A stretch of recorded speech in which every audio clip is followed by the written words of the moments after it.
प्रिय विद्यार्थियों, सुप्रभात। आज हम 11वीं कक्षा से आरोह पद्यखंड में संकलित मीरा के पद पढ़ेंगे। मीराबाई श्री कृष्ण की भक्त थी। वो कृष्ण की उपासक थी और सूरदास के पश्चात मीराबाई को कृष्ण भक्त कवियों में सर्वोच्च स्थान प्राप्त है। मीरा जी के जन्म के विषय में साक्ष्य नहीं मिलते, अर्थात प्रमाण नहीं मिलते। उनका जन्म 1498 ईस्वी में और मृत्यु 1547 ईस्वी में हुई थी। संत कवि रैदास उनके गुरु माने जाते हैं और मीरा राठौर रतन सिंह की इकलौती बेटी थी। बचपन से ही इनका ध्यान कृष्ण की भक्ति की ओर लग गया था। इनका विवाह महाराणा सांगा के कुंवर भोज राजा से हुआ था, परंतु दुर्भाग्य की बात तो यह है देखो कि 8-10 वर्षों के बाद ही इनके पति की मृत्यु हो गई। तो विधवा मीरा का मन राजघरानों में बिल्कुल नहीं लगा। उन्हें राजघरानों की चहल पहल अच्छी नहीं लगती थी, तो वो मंदिरों में जाकर साधु संतों की संगति में रहने लगी। मीरा देश में दूर दूर तक यात्राएं करने लगी। उन्हें कृष्ण की लीला भूमि वृंदावन उसमें यात्रा करना बहुत अच्छा लगता था और अपने जीवन के अंतिम दिनों में वो द्वारका चली गई थी। उनके देवर के द्वारा उन्हें अनेक कष्ट दिए गए, लेकिन मीरा अपने भक्ति के मार्ग से विचलित नहीं हुई और श्री कृष्ण की भक्ति में लीन रहने लगी और उन्हें ही अपना सर्वस्व मानने लगी। तो मीराबाई ज़्यादा पढ़ी लिखी नहीं थी, अर्थात ज़्यादा शिक्षित नहीं थी।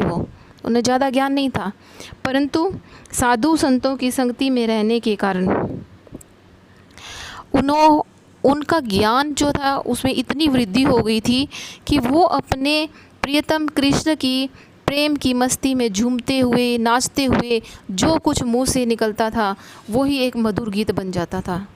उन्होंने कई प्रसिद्ध रचनाएं लिखी थी और महापुरुषों के साथ सत्संग करना उनको बहुत अच्छा लगता था। जहाँ पर लोग रूढ़ियों को मानते थे वो उन सब से परे थी। वो उन रूढ़ियों को स्वीकार नहीं करती थी। उनकी नज़र में सिर्फ प्रेम भक्ति ही सब कुछ था और कुछ नहीं। उनकी भाषा ब्रज राजस्थानी लोक भाषा थी, तो लोक भाषा होने के कारण वो जो थी साहित्य भाषा बन गई। तो मीरा जी ने की भक्ति जो थी वो माधुर्यपूर्ण भक्ति थी। वो भगवान के आत्मसमर्पण को सबसे ज़्यादा मानती थी और रूढ़ियों का विरोध करती थी। तो उनका प्रत्येक गीत जो है हृदय पर इतना प्रभाव डालता है कि हमारा जो हृदय है वो भी प्रेम के वशीभूत हो जाता है।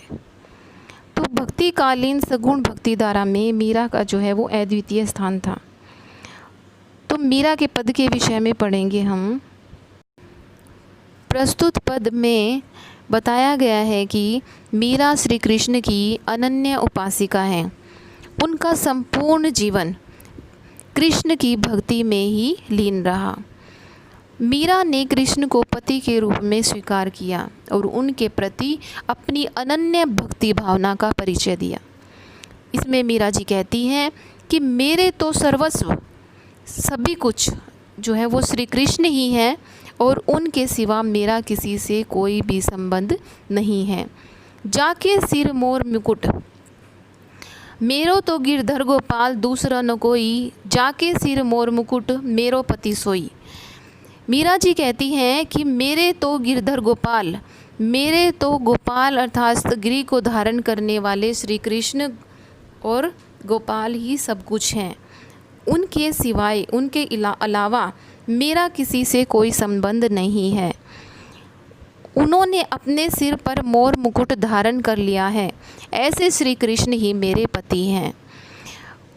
छाड़ी दई कुल की कानी कहा करही कोई, कि मैंने कुल की मर्यादा को छोड़कर उन्हें अपना लिया है, इसलिए कहा करही कोई, मेरा अब कोई कुछ भी नहीं कर सकता। अर्थात अब मुझे किसी की कोई परवाह नहीं है। मैं श्री कृष्ण की भक्ति में लीन हो गई हूँ। उनके प्रति मेरा प्रेम असीम है। मैं उसके लिए चाहे मुझे कुछ भी करना पड़ जाए, मैं उनके प्रति, मेरा जो उनके प्रति प्रेम है वो बना रहेगा। मैंने उसके लिए अपनी लोक लाज की चिंता को भी छोड़ दिया है। संतन ढिग बैठी बैठी लोक लाज खोई। कहती है कि मैं लोक और लाज यानी संसार की मर्यादा की चिंता को भी छोड़कर संतों के पास बैठती हूँ।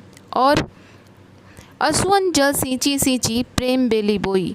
मैंने आंसुओं रूपी जल से सींच सींच कर मेरे प्रेम रूपी बेल का जो बीज मेरे अंदर बोया है, अर्थात मेरे अंदर जो प्रेम रूपी बेल का विकास हो चुका है, अब ते बेली फैली गई। अब तो वो बेल फैल कर इतनी विस्तृत हो गई है, अर्थात प्रेम रूपी बेल का इतना अधिक विस्तार हो चुका है कि उस पर अब आनंद फल हुई, अब उस पर आनंद रूपी फल लगने लगे हैं।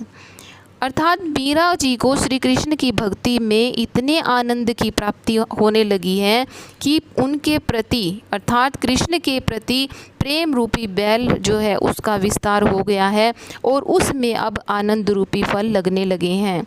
मीरा को कृष्ण की भक्ति में आनंद की प्राप्ति होने लगी है। मीरा जी कहती हैं कि उसने कृष्ण की प्रीति रूपी दूध को भक्ति की मतनी से बड़े प्रेम से बिलोया है और उसमें से दही मक्खन और घी को तो निकाल लिया है, और दधी मथी घृत काढ़ लियो, दही मक्खन और घी को तो निकाल लिया है, डारी दही छोई और उसमें से छाछ को छोड़ दिया है।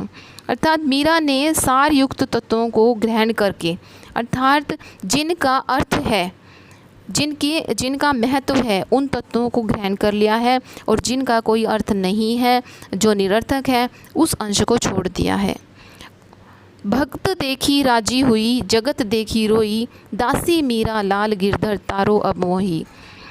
तो उन्होंने कृष्ण की, कहती है कि मैंने सार युक्त तत्वों को ग्रहण करके और सारहीन अंश को छोड़ दिया है और कृष्ण के प्रति प्रेम और भक्ति को मैंने अपने पास रख लिया है और बाकी सब कुछ मैंने छोड़ दिया है। बाकी सब संसार में सिर्फ एक दिखावा है, मैंने उस आडंबर को छोड़ दिया है। तो मीरा जी कहती हैं, दासी मीरा लाल गिरधर तारो अब मोही, कि मैं तो प्रभु की भक्ति को देखकर बहुत खुश होती हूँ, परंतु जगत को देखकर मुझे बहुत रोना आता है, मैं जगत की दशा को देखकर रो पड़ती हूँ। तो कहती है कि संसार में सभी लोग सांसारिक मोह माया में फंसे रहकर क्या करते हैं, ईश्वर से विमुख हो जाते हैं। मेरा मन उनको देखकर दुख से भर जाता है कि ऐसी स्थिति है उनकी।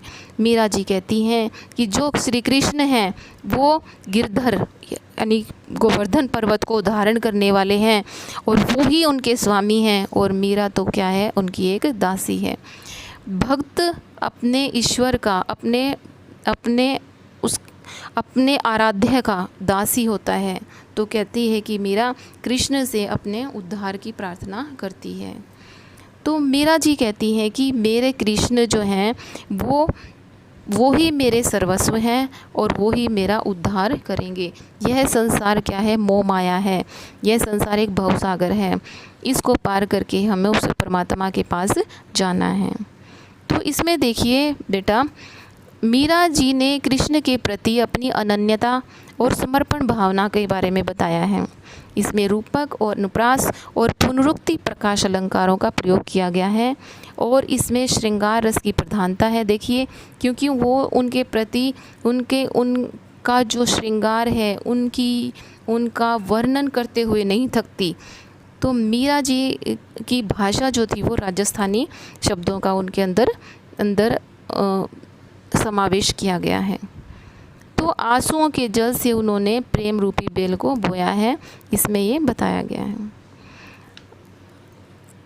दूसरा पद देखिए, दूसरे पद में मीराबाई जी ने कहती हैं कि मनुष्य को क्या करना चाहिए, बाह्य आडंबरों को छोड़कर अपने ईश्वर यानी अपने आराध्य की भक्ति में लीन हो जाना चाहिए। तो मीरा जी के आराध्य तो श्री कृष्ण थे, वो उन्हीं में लीन होकर अपनी भावना का वर्णन कर रही हैं। पग घुंघरू बांधी मीरा नाची, मैं तो मेरे नारायण सू, आप ही हो गई साची। लोग कहे मेरा भई बावरी, न्यात कहे कुलनासी, विष का प्याला राणा भेजा, पीवत मीरा हाँसी। मीरा के प्रभु गिरधर नागर, सहज मिले अविनाशी। तो मीरा जी कहती हैं कि मैं श्री कृष्ण की भक्ति में इतनी लीन हो गई हूँ कि मुझे अब किसी की परवाह नहीं है। मैंने जो है उनकी भक्ति में ही प्रसन्नता का अनुभव कर लिया है और संसार की नश्वरता और उनकी जो लालसा है उसको देखकर जो है मेरा मन जो है वो व्यथित हो जाता है। तो कृष्ण जी से कहती है, अपने उद्धार की प्रार्थना करती है कि मनुष्य को बाह्य आडंबरों को छोड़कर ईश्वर की भक्ति में लीन हो जाना चाहिए।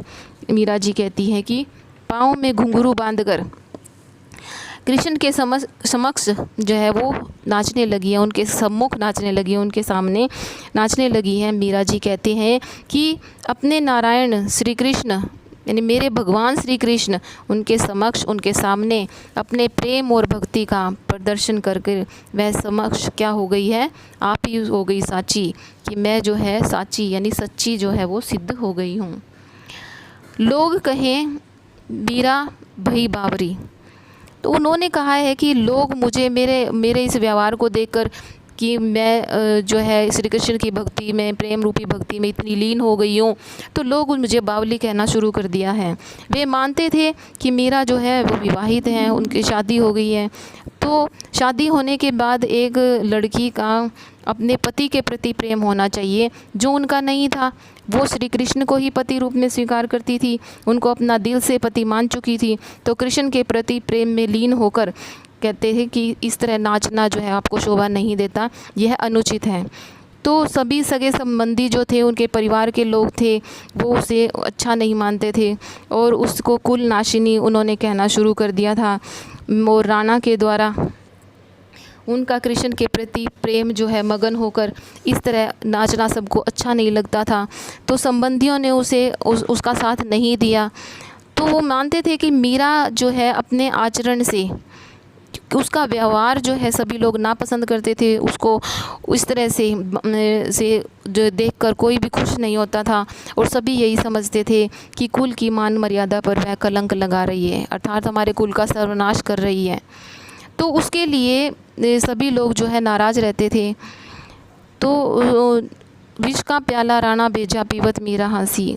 तो कृष्ण के प्रति मीरा के इतना प्रेम देखकर तो राणा ने मीरा के लिए विष से भरा हुआ प्याला, जहर से भरा हुआ प्याला भेजा।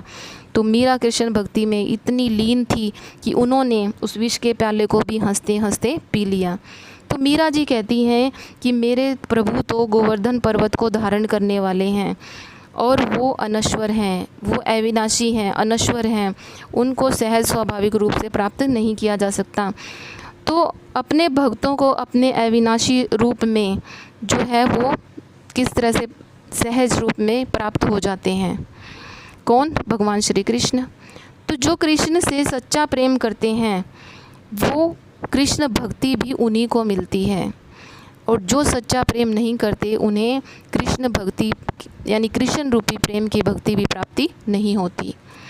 तो इस पद्य में यही बताया गया है कि मीरा जो है वो कृष्ण की भक्ति में लीन होकर भजन करने लगी थी और अपने कृष्ण के प्रति अपनी प्रेम और भक्ति का इसमें उन्होंने प्रदर्शन किया है और स्वयं को सच्ची जो है भक्ति स्वीकार की है। किसकी? प्रेम की। तो मीरा जो है वो कृष्ण से बहुत प्रेम करती थी और कृष्ण को अपने पति के रूप में स्वीकार कर लिया था। तो उसके लिए जो है वो लोक लाज यानी संसार की मर्यादा को छोड़कर, यानी किसी का भी उसे सांसारिक जो है कितनी भी बातें थी लोग सुनाते थे, संतों के में मतलब उनका बैठना सभी को अच्छा नहीं लगता था, लेकिन फिर भी मीरा जी ऐसा करती थी और उनके इस व्यवहार के कारण ही लोग उसे बावरी भी कहते थे। उनका कहना था कि मीरा विवाहित है और उसका कृष्ण के प्रति प्रेम में मग्न होकर इस तरह से नाचना संसार की मर्यादा के अनुकूल नहीं है। संबंधियों ने उसे कुलनाशिनी भी कहना शुरू कर दिया था।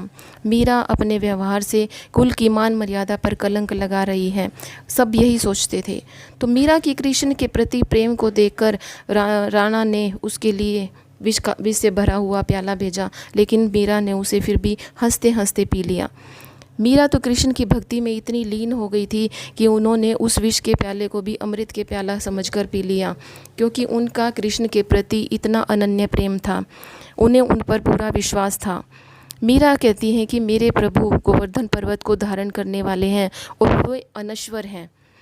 वे अपने भक्तों को अपने अविनाशी रूप में बड़े ही सहज और सुलभ रूप में प्राप्त हो जाते हैं।